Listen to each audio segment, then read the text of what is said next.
রাত পোহালেই বুধবার বিদ্যার দেবী মা সরস্বতীর পুজো। প্রাকৃতিক দুর্যোগের কারণে মৃৎশিল্পীদের মাথায় হাত।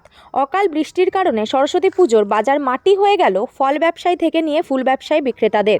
এমনটাই দৃশ্য দেখা গেল পশ্চিম বর্ধমান জেলার শিল্পাঞ্চল শহর রানীগঞ্জে। আগামীকাল সরস্বতী পুজো, ছোট বড় সব শিল্পীদের প্রকৃতি দুর্যোগের কবলে পড়তে হলো। মুখে হাসি নেই মৃৎশিল্পীদের, ঠিকমতো দেখাও মিলছে না ক্রেতাদের, এমনটাই জানাচ্ছে বিক্রেতারা। এই যে কালকে সরস্বতী পুজো, আজকে বৃষ্টি আজকে বৃষ্টি লাগাই দিল। কি বলবেন এই বিষয়টা? বৃষ্টি হয়েছে, দেখো আমরা তো আশা রেখেছিলাম স্যার এই বাজার হবে একটা, বৃষ্টিতে এবারে লোকজন তো আসা যাওয়া খুব কম হচ্ছে। হ্যাঁ, তাই এবারে আশা করে রেখেছি, দেখো কি হচ্ছে। সে আগের তুলনায় কি মানে এই বছরে কি ক্রেতারা খদ্দারা কি সেরকম ভাবে না না সেরকম না, সব কম আসছে। পুজোর এই সামগ্রী কত টাকা কিনেছিলেন আপনি? কতটা পরিমাণে স্টক করেছিলেন? 10,000 টাকা।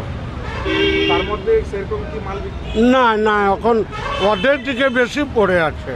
সংবাদ মাধ্যমে ঠিক কি বললেন মৃৎশিল্পী থেকে নিয়ে ফুল ও ফল ব্যবসায়ীরা, আসুন আমরা শুনে নেব। ফল ব্যবসায়ীদের ক্ষেত্রে ফল ব্যবসাটা একটু ঠান্ডা হয়ে গেলো, বাজার জন্য আসার জন্য ঠান্ডা। কি মনে হচ্ছে এই বছর কি লাভ লস কিছু করতে পারবে? লস করবে না লাভ করবে, কি বলবে দেখা বিষয়? যাক উপলও দেয় কী হবে না হবে। কালকে দিন আছে, কালকে না জল পড়লে হবে বাজার। খদ্দারে কি আসছে সে পরিমাণে? মোটামুটি আছে। সমীরের রিপোর্ট, খবর বাংলা, রানীগঞ্জ।